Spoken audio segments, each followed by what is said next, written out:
Welcome back to the channel, guys. This is the 10 botches that resulted in serious punishment for a WWE wrestler. People about to get in trouble. And this video right here was requested by Ayo Punky in the comment section. If you guys have videos related to the channel's category, let me know in the comment section and I will get to it as soon as possible. Now, before we get started, as usual, go ahead and hit that subscribe button and the bell next to it. Let's get into the video. Botches are unfortunately a natural part of pro wrestling, but certain botches have resulted in wrestlers being seriously punished. No wrestler is immune to botches, but when that botch is serious... Yo, really quick, really quick. Seeing Sin Cara almost make it over the rope reminded me of back when, like, it was years ago when I went to a SmackDown Live event, and really quick.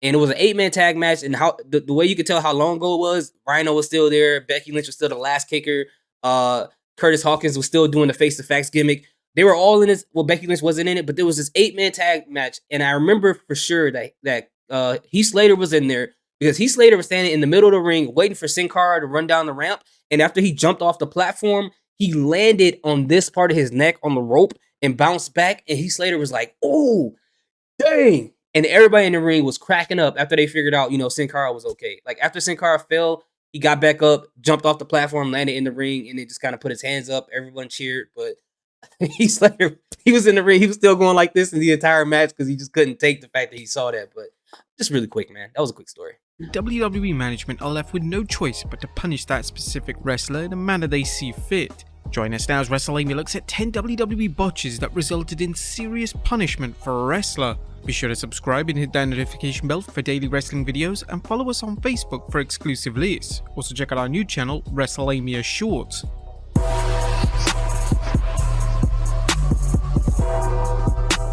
Number 10, Alex Riley. Alex Riley, wow. Alex Riley turning on The Miz in 2011, it looked like Riley was going to be one of the future stars of the company. Riley would defeat The Miz at the Capital Punishment pay-per-view, and it was reported at the time that he was set for a major push. However, on the Raw after Money in the Bank, Riley and The Miz collided once again, and the finish of the match was heavily botched. There was a clear lack of communication as Riley began to throw random punches, and it was evident that the original finish had gone completely wrong. Even the referee, Scott Armstrong, looked insanely confused as to what was happening. Oh yeah, that's when you know. Botch, a lot of blame appeared to fall on Riley, as it would never be the same again. His push was instantly cancelled, and he was dramatically moved down the card. Number 9. I vaguely remember that match. I mean, to think about the fact that how old some of these matches are, especially involving The Miz, like that just shows you how long he's been in the company. But I will say, when the referee is confused in the middle of your match, you know you about to get it when you go backstage. As soon as you hit gorilla position, Vince McMahon is about ready to put them hands on you. Like, you can't have the ref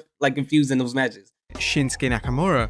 When Shinsuke arrived onto the WWE's main roster in 2017, he was set for a push into the main event picture. WWE had plans for Nakamura to face Jinder Mahal at the SummerSlam pay-per-view, and there was a substantial rumor that WWE were considering making Nakamura the new WWE champion. Sadly, WWE's high hopes for Nakamura were put in jeopardy when he accidentally dropped John Cena right on his head during a match between the two on SmackDown. This occurred when Nakamura delivered an exploder suplex, and once the match was over, he was rather apologetic towards Cena, and while Cena was willing to forgive him, the same can't be said for former WWE chairman Vince McMahon. McMahon was furious with Nakamura, and fans believe that this specific botch was where McMahon decided that he would not be winning the WWE title. Thankfully, he was able to win back McMahon's faith, and he would win the 2018 Royal Rumble, but McMahon never pulled a trigger on Nakamura winning WWE's top prize. Number 8. And the thing is that's so sad about that is that, unless Triple H finds out a way to do this, and I get that people have to be punished for botches, especially when it comes to Vince McMahon's cash cows, as over as Shinsuke was, the way people sing Seth Rollins songs right now, people were singing it super loud back then when it came to Shinsuke and Nakamura's interest music, until they did this weird remix to it. But he was huge back then. He was like a rock star in WWE. Everybody loved him. Everybody wanted him to get a push. Everybody wanted him to get a championship. And unfortunately, what happened. But the sad part is I don't know if we'll ever get to that point of how over Shinsuke was back then ever again in WWE. I don't know. For one reason, maybe they're over it. I mean, if Triple H wanted to do it, that's fine. I would love to see him as champion one day. It definitely probably not happening anytime soon. But I also get this feeling from Shinsuke, like, he doesn't care about being the face of the company anymore. Like, he doesn't care about, I don't know how much he cared back then, but I feel like right now he doesn't really care about that. He's just doing it in wrestling because he's He's passionate about it. You see in his match against the Great Muta. And I think he's just, doing this because he's passionate about it and just getting the check so he can make sure he take care of himself and his family. I don't think he really cares about the responsibility come with it. And as time goes on, I'm starting to learn that more and more people don't want that belt because of all the responsibility that come with it. It's a lot. But anyways, let's keep going. Sim Snuka, aka Deuce. Now, most fans know Sim Snuka for his time in the tag team Deuce and Domino, but Snuka is also known for a WrestleMania botch that almost resulted in serious injury. One of the most memorable spots in the classic match between Shawn Michaels and The Undertaker at WrestleMania 25 saw Taker perform his signature dive over the top rope, as Snuka, who was posing as a cameraman, was supposed to catch him. Snuka failed to catch The Undertaker, meaning that one of the most iconic wrestlers of all time nearly landed. So I used to have I used to be upset about this, right? Because people used to blame Snuka for this, right? Because I used to think it's because the Undertaker dived too short, and that's the problem. And I guess Snuka was supposed to move up more. But my question is why is the Undertaker, as much as I love the Undertaker, he over rotated on this for one. That's what caused him to be in this position right here. Because if he's just doing a dive, there's no reason he should be flipping over unless he is doing a flip over the rope. Now, if that is the case, if he's actually doing a flip over the rope, he's still over rotated, right? Because how are you supposed to catch somebody like that? Especially you talking about catching an Undertaker, some guy that's 250 pounds plus, 7 foot something, to catch him like that. And I can tell by Snuka, he's like, oh, okay, I need to go under him somehow. But what Snuka would have to do is to go under him and then either rotate the top half of the Undertaker body over to the point where he can catch him flat so he doesn't land on his head. But the Undertaker's like 2.5 feet off the ground, maybe a foot and a half off the ground. So it's like, how do you even catch somebody who over rotates like this? And when you watch the previous video with him and Mark Henry, when he does the exact same dive with Mark Henry, he dives into Mark Henry.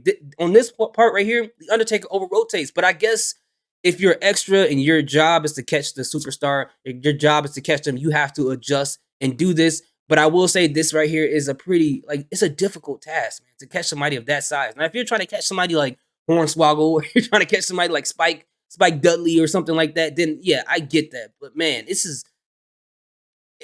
is what it is, man. It's Vince McMahon. What you expect?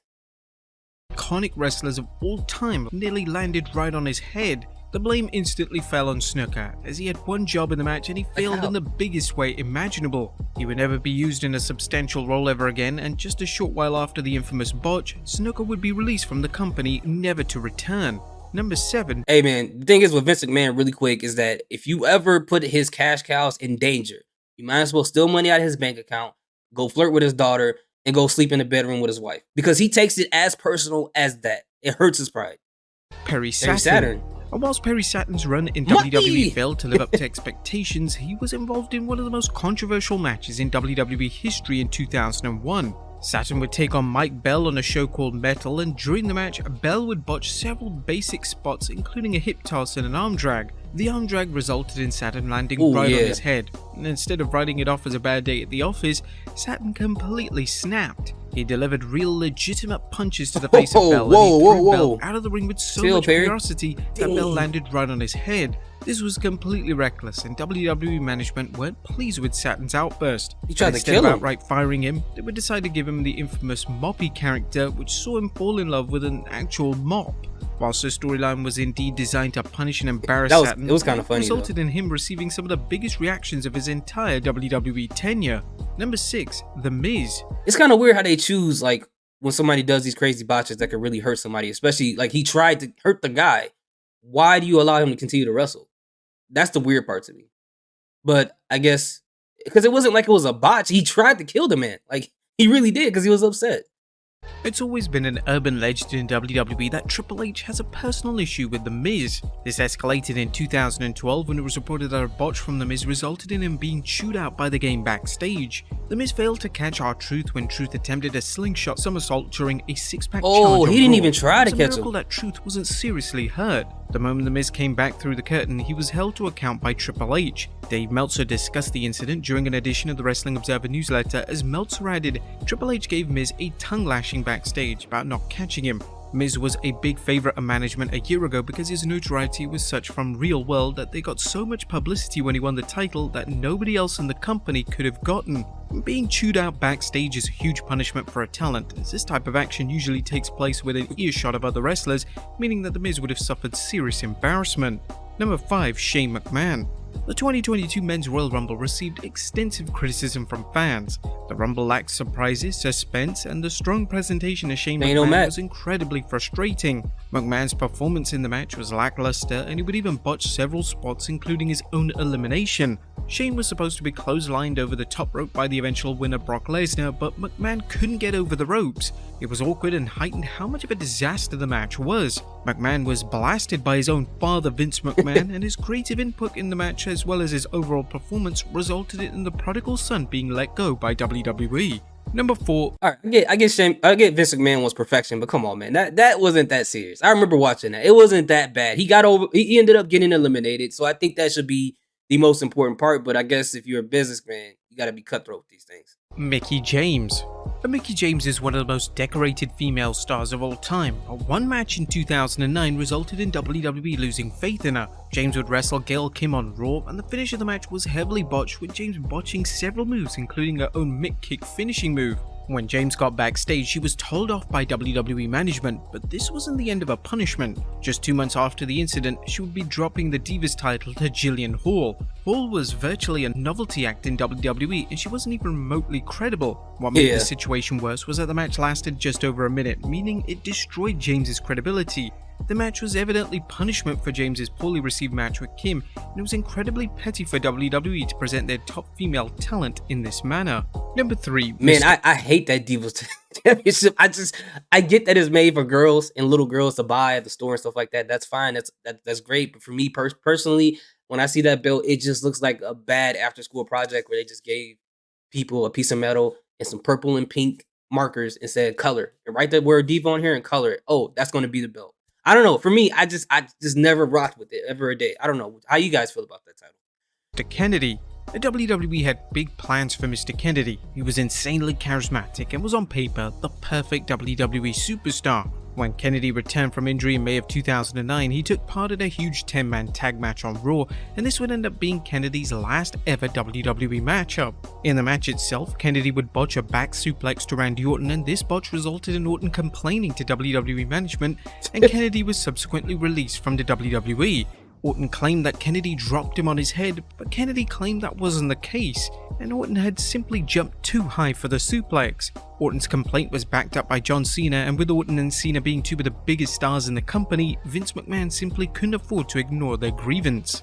Number 2. Yeah, and do you guys remember that time Mr. Kennedy lied on CNN, like after the whole incident unfortunately happened with Chris Benoit and his family? He was up there, I think it was him, John Cena, and Chris Jericho, and Mr. Kennedy lied and said that he never taken steroids. And then all of a sudden we found out later that he actually did. And he didn't even get, I don't remember, he did get let go at that time. So yeah, that just makes me think of that. Roman Reigns. Now in 2013, reports surfaced that the Shield had major heat backstage. This heat predominantly fell on Roman Reigns, as Reigns reportedly had an argument backstage with WWE veteran Randy Orton. Why every time somebody get in trouble, it involves Randy Orton a lot, man? Like, I love Randy Orton. He's a legend. He's amazing. But there are some situations where I'm getting this caring energy from him because, okay, so much respect to him because he will honestly tell you in your face that you messed something up. But it seems like he always go to management when something goes wrong. And I get it. You're trying to protect yourself. You're trying to protect your health. Your career is being threatened. You have a kid. You have family and something like that. And you're trying to protect the bag. I understand that. But when people talk about telling on people and your name comes up a lot, it kind of makes me be like, I don't know. If I was a wrestler, I wouldn't want to wrestle against him at all. Because if I screw anything up, my career might be over. I mean, that can go with any match, but RKO is going to make sure that your career is in jeopardy, man. It was reported that Reigns had botched a spot with Orton at a house show, and when Orton called Reigns out on the botched spot, Reigns stood up for himself. And this was ultimately fed back to Vince McMahon, who was furious. McMahon wanted to bury the Shield on TV, and this was around the time when the Shield's unbeaten streak was ended on a random episode of SmackDown, and it wouldn't be far-fetched to say that the two situations Dang, that's were why linked. that happened? And number 1, Kofi Kingston. A decade before Kofi Kingston would become WWE Champion, they had plans to make Kingston into a certified main eventer. However, a botch finish to a match with Randy Orton and John Cena resulted in Kingston losing his push instantly. During a triple threat match between the three aforementioned talents, Kingston forgot the finish and Orton didn't react in the best manner. Kingston was supposed to be pinned following a punt kick, but Kingston rose to his feet Randy and situation. Had to improvise and deliver an RKO. Orton would scream at Kingston in the middle of the ring, infamously shouting "stupid" at Kingston. This botch was enough for WWE management to completely lose their faith in him, and a planned Money in the Bank win was cancelled. And ultimately, Kingston was relegated to the mid-card for the next decade. Making Kofi, folks, 10 WWE botches that resulted in serious... Yeah, I'm kind of surprised that... Well, I don't know for sure if these people got in trouble backstage, but I'm surprised that none of Nia Jax's situations got up there. The time where Brie Bella did the yes kicks to Liv Morgan and knocked her out, basically. Surprised that wasn't on there. I'm surprised the time that Enzo Amore got slinged into the bottom rope. He had a concussion. Surprised that's not on there. There's so many different botches that I can really remember that I'm surprised are not on this list, but I guess maybe they didn't get in as much trouble as we thought that they did. But anyways, I don't know.